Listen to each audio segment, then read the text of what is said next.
Right now, the device in your pocket is transmitting your location, your habits, and your conversations to companies you've never heard of.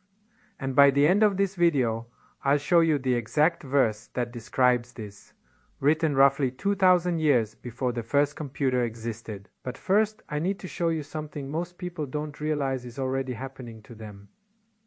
Right now, today, 2026 survey found that a third of digital native smartphone users actually underestimate how many apps on their own phone have active access to their location, meaning most people have less privacy than they think, not more. Behavioral tracking turns out to be even more extensive than location data. Researchers found the average smartphone app now contains code from roughly 6 separate third-party data collection tools, quietly built into apps as ordinary as a weather app or a recipe app. Here's where it gets uncomfortable.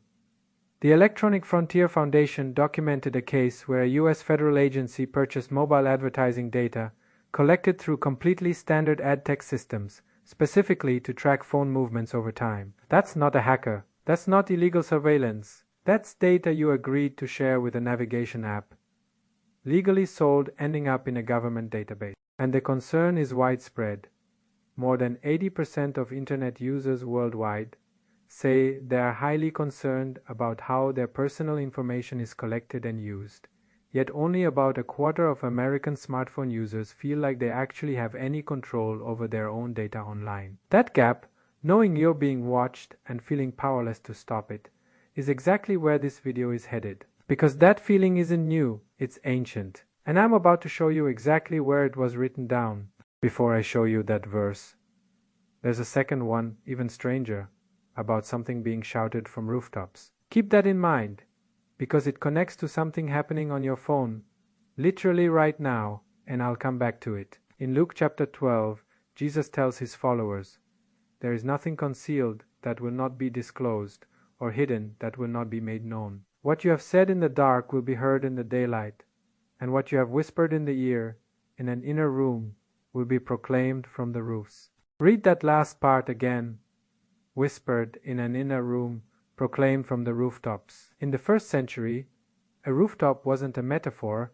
Flat rooftops in ancient towns were where public announcements were physically shouted out, the loudest, most public space available. Jesus is describing private conversation becoming public broadcast, which is almost word for word. What happens when a private text message gets leaked, screenshotted, and shared to thousands of strangers? This wasn't a one-off line. Centuries earlier, in the book of Numbers, there's a blunt warning to people trying to hide wrongdoing. Be sure that your sin will find you out. The idea that nothing stays hidden forever, that concealment is temporary by nature. And Ecclesiastes goes even further into something eerily specific. Do not revile the king even in your thoughts, or curse the rich in your bedroom, because a bird in the sky may carry your words.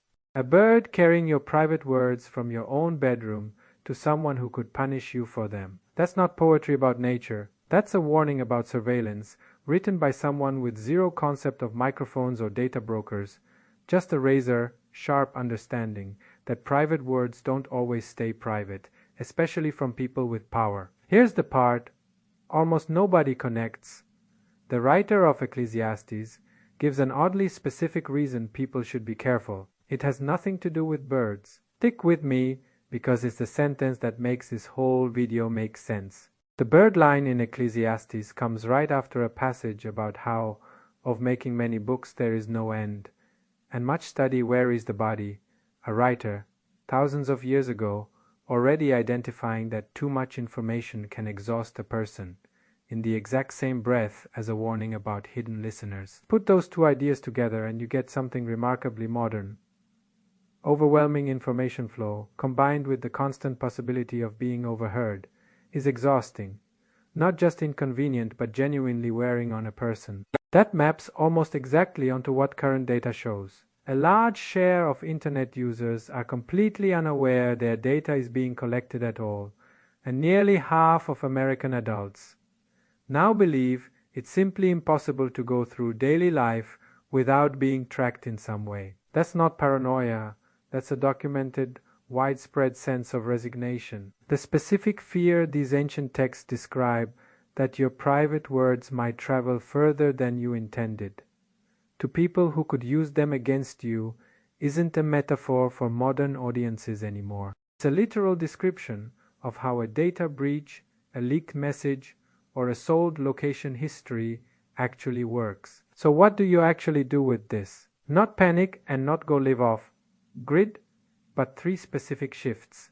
First, treat digital privacy, the way these texts treat integrity, as something you build into your default behavior, not something you only think about after something goes wrong. The ancient instruction wasn't hide better. It was assume it might not stay hidden, and act accordingly, which today translates into simple habits, checking what location permissions your apps actually have, not assuming a weather app needs your precise address. Second, separate what's actually private from what's merely convenient. A lot of what gets tracked isn't malicious.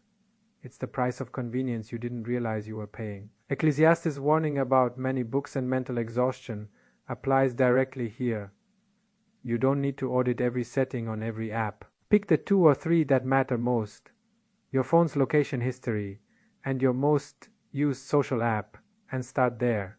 Third, and this is the one people skip, accept that some exposure is simply the cost of living in a connected world, the same way these ancient writers accepted that some words would eventually be overheard. The goal isn't perfect invisibility. It's living in a way where what gets shouted from the rooftop wouldn't actually damage you if it were. The idea that nothing stays hidden forever isn't a modern invention of the surveillance age.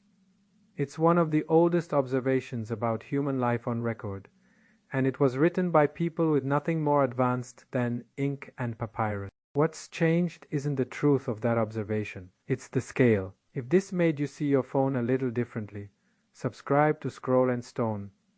Every week, we dig up more places where ancient wisdom already saw this coming.